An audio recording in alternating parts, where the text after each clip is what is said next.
Following a disaster, if hazardous materials have been released in your building or collections, your first concern is personal safety. Find out at once whether there's any risk being on site, and don't take chances. Even if you only suspect a problem, it's best to contact an experienced professional. If you've been cleared to re-enter a site where hazardous materials have been exposed, make sure you have the proper protective clothing. Wear long pants, a long-sleeve shirt, and sturdy, waterproof boots. Add to that a hard hat, safety glasses, and moisture-resistant rubber gloves for your hands. In some cases, you might need a mask or NIOSH-compliant respirator to cover your nose and mouth. Once on site, keep in the safe practices mode. You should not be going anywhere alone. You should always have at least one companion with you. And you should have a means of communicating with the outside with you. This might be a walkie-talkie, a functional cell phone, but neither you nor your companion should be in any circumstance where you can't communicate with someone outside the emergency response environment. And one final thing, take it slow. It's sort of a fool's rush in scenario. It's always better to be safe and to respect human safety than to go dashing in and suddenly create an even worse incident.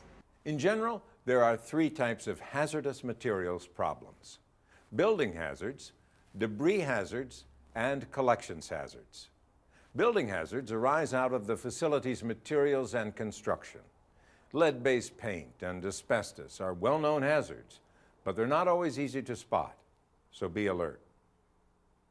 Buildings that were built before 1978 probably had lead-based paints in them, and you're not necessarily going to recognize powdered paint debris.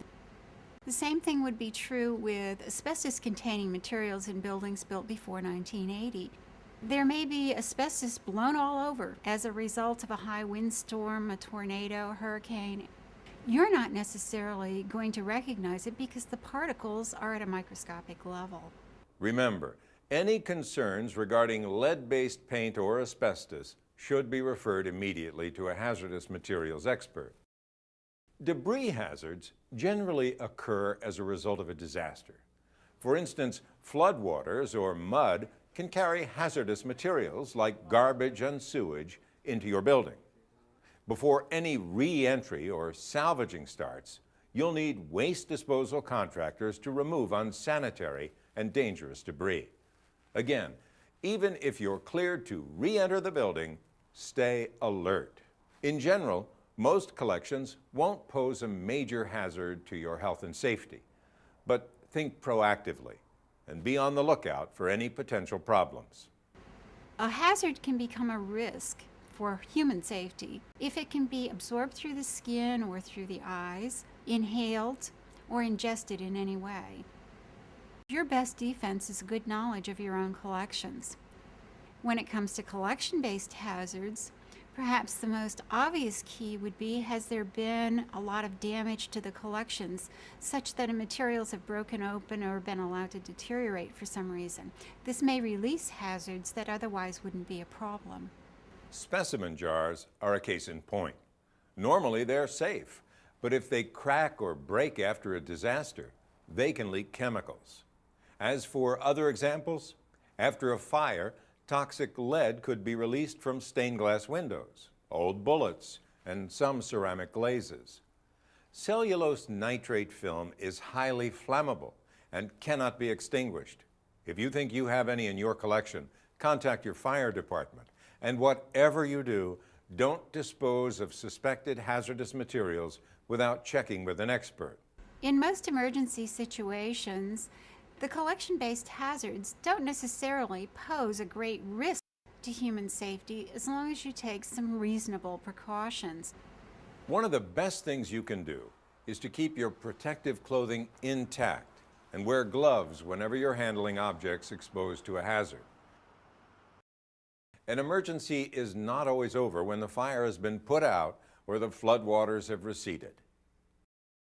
Even after an emergency is passed, there still may be hazards lurking either in your building or in your collections. The fact that things have dried out doesn't necessarily mitigate any hazards they might have picked up from floodwaters that were polluted with any of a number of chemical or biohazards. So you should always be cautious. Until you feel things have been fully cleaned and remediated to the extent possible, you should consider them still as hazardous. A hazardous materials situation may require more precautions than other emergencies, but as long as you act calmly and without haste, there's no reason you can't work safely to salvage objects in the collection.